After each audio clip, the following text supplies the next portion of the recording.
Now, yesterday, take a look at this. One of your gals. Well, I just get spanked. My girl gets spanked. Now my other girl's going to get spanked.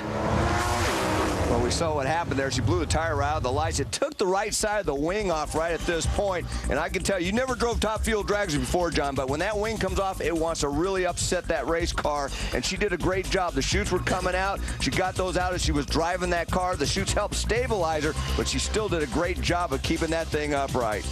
It was, you know, to stand there and look at that, I know Mom was falling apart, and hell, she beat me up on the return road on get to her.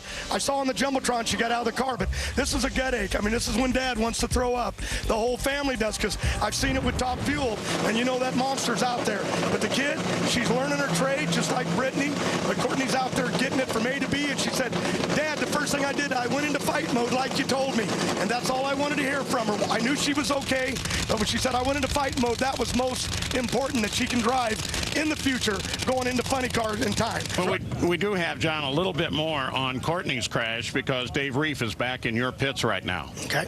In this Copart Fix It Pit Report, we're going to talk a little bit about the Ford Blue Box crash sensor that's on top of every full throttle car, but in addition was on top of Courtney Force's A fuel car when that tire let go yesterday. Now this measures forces both up and down and side to side, in addition forward and backward, and it does so with different colors. This is the graph that came out of her car. You can see the blue numbers. Her car up and down was not very vertically challenged. Now longitudinally forward and backward, not too challenged as well, but take a look at the latitudinal forces on this race car, up past 60 G's for about a half a second. As you can see, as the car started to slow down, those G forces came back in line. But what they can do is take this information back and try to figure out ways to make A fuel cars, any kind of chassis, better. But the good news is this was a safe race car. Courtney Force walked away A-okay.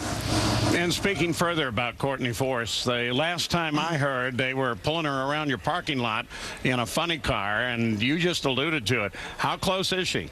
She's got a lot of learning to do, but today, when I looked her in the face, I saw the tiger. She was ready. I'm okay, Dad. I did what I was trained to do, and that's a big deal. That's her first crash. So she joined all the other forces. But understand, the safety is critical. JohnForce Racing is about winning, and we've lost today. It's over. There's still a Ford out there, though, Wilkerson.